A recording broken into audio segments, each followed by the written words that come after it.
નમસ્કાર મિત્રો, જય હિન્દ। હું છું ડીની ચૌધરી અને ફરી એકવાર આપ સર્વેનું સ્વાગત છે આપ સૌની સૈયારી યુટ્યુબ ચેનલ ડીઆર ગુજરાતીમાં। તો મિત્રો, આ વિડીયોની અંદર આપણે ખાસ વાત કરીશું નવી જ્ઞાન સહાયક ભરતીની જાહેરાત આવી ગઈ છે અને જેની લાયકાત બાબતે ઘણા બધા મિત્રોને અસમજ છે, કારણ કે જે 2 દિવસ પહેલા એક નવો જીઆર પરિપત્ર આવ્યો હતો જેની અંદર લાયકાતમાં સ્નાતક, અનુસ્નાતક, બીએડ એટલે કે તાલીમી લાયકાત હોય એવા ઉમેદવારો પણ ફોર્મ ભરી શકશે।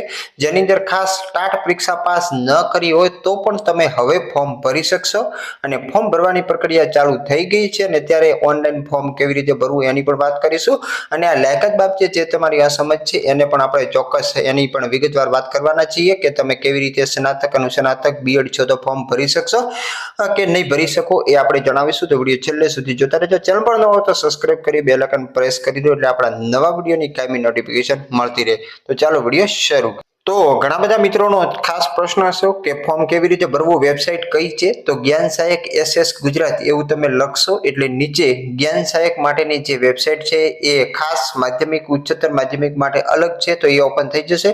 એની ઉપર તમારે ક્લિક કરી દેવાનો છે। જેવું તમે એની ઉપર ક્લિક કરશો એટલે આ વેબસાઇટ ઓપન થઈ જશે અને અહીંયા નીચે આવશો એટલે અહીંયા જે ખાસ માધ્યમિક અને ઉચ્ચતર માધ્યમિકની અંદર ઇમ્પોર્ટન્ટ નોટિસ છે ત્યાં તમને બધી જ માહિતી જોવા મળી જશે। હવે મિત્રો, આપણે ખાસ જાહેરાતની વાત કરવામાં આવે તો જોઈ શકો છો 11 મહિનાની જાહેરાત છે, કરાર આધારિત જ્ઞાન સહાયક માધ્યમિકમાં 24,000 વયમર્યાદા વધારીને 48 કરી છે, ઉચ્ચતર માધ્યમિકમાં 26,000 પગાર, વયમર્યાદા 50 વર્ષ કરવામાં આવી છે।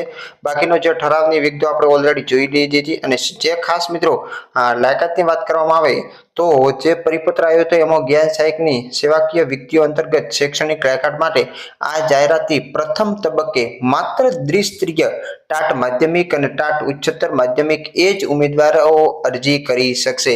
એટલે કે આની અંદર 3 તબક્કામાં ભરતી થવાની છે। પહેલો જે તબક્કો છે એની અંદર માત્ર ને માત્ર 2023 ની જે ટાટ સેકન્ડરી, હાયર સેકન્ડરી પરીક્ષા પાસ કરી છે એ લોકો જ ફોર્મ ભરી શકશે।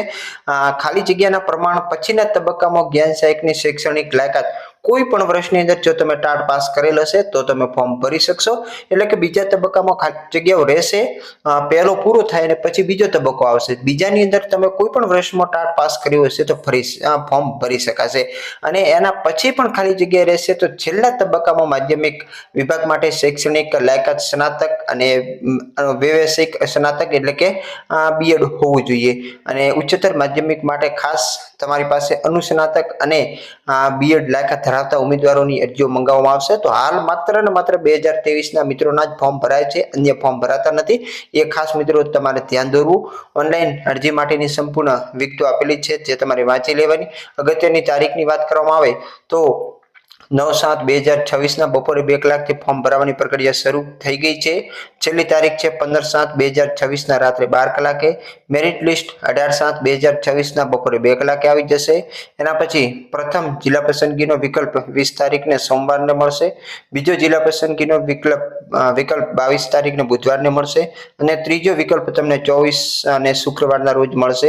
વેબસાઇટ અહીંયા આપેલી છે, એની ઉપર જઈને તમારે સીધું ફોર્મ ભરવાનું છે। ફોર્મ કેવી રીતે ભરવું તો અહીંયા તમે નીચે સ્ક્રોલ કરશો એટલે માધ્યમિક માટે છે અને અહીંયા ઉચ્ચતર માધ્યમિક માટે છે।